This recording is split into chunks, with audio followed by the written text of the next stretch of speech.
Heya folks, how's it going today? Let me know how this video looks because I am playing with a new piece of tech and I'm really hoping I can adjust to it quickly so I can bring you prettier videos with better shots of all the books that I get to show to you guys. Today I was really fortunate to be sent a copy of this game by the creators. I've said it before and I'll say it again. I really appreciate it when you guys tell me about the games you've made, and sending me a copy is just the icing on the cake. I have limited resources, so being able to see your games and talk about them here is just a big compliment, and I really appreciate it. Today we are talking about Backwater, a Southern Gothic horror tabletop role-playing game. Backwater is set in a post-apocalyptic version of the United States of America.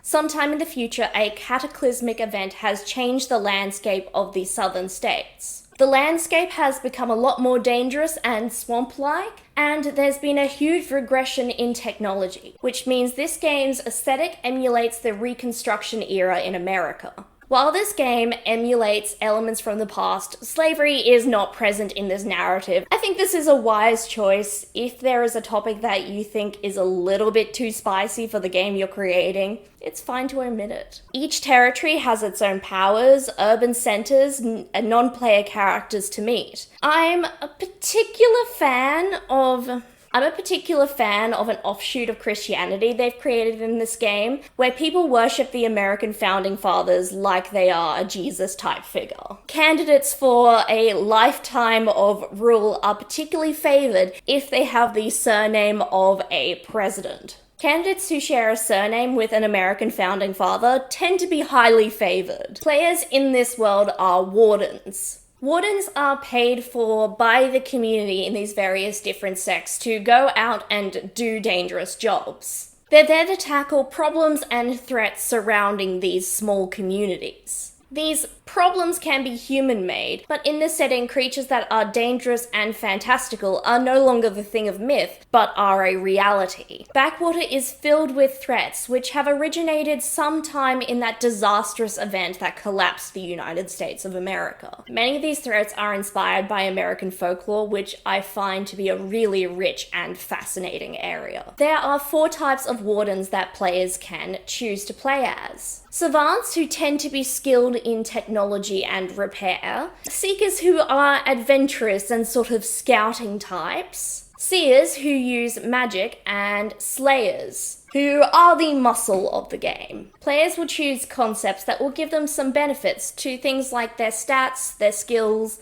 a family fortune, and then choose favourable and unfavourable traits. Then spend their skill points on skills. There are opportunities to take on more unfavourable traits in exchange for more skill points to spend. Or you could go in to have a rounded character, or you could make a pretty favourably built character who doesn't have a lot of skill points to spend. You're actually supposed to level up after every session you play of Backwater. Leveling up generally means your character's going to gain more skill points, which they can use to improve certain skills. There are also abilities that are only available to be gained after a certain level. This definitely gives the leveling a sort of dynamic, accelerated feeling as you're running through these levels pretty quickly. A mechanic I really enjoyed reading was one where when a player performs an action a certain number of times, they might actually get a bonus to that action or an in-game reward. This to me sort of felt like a bit like a video game achievement, and it's not something I see in a lot of tabletop role-playing games, but I thought it was really interesting. They do apply the caveat that if the game master thinks it was unearned and a bit cheap, they can rule that it's not yet achieved. But knowing me as a game master, I probably would just allow them to have it all the time, anytime. This game primarily uses a d20. Players will roll the d20, apply any bonuses or penalties. The players will roll the d20, apply any penalties and bonuses, and see what they get.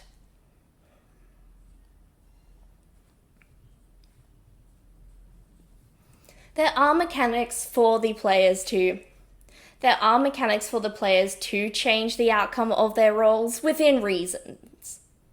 there are mechanics for players to change the outcome of their rolls, within reason. The main mechanic for this is called adrenaline points. These are granted by the Game Master for good gameplay or roleplay, and generally in-universe it's used to describe that rush of adrenaline you get when you kick into action. A small little mechanic that I really appreciate is the game distinguishes between equipment on your person and equipment on your person's storage. By that, I mean the game makes it take a little bit longer for a character to rummage through a pack and get something out, versus drawing a knife that they have on their belt. I am reminded of a variety of different systems with Backwater. I think it's a really interesting game with a lot of unique ideas and mechanics.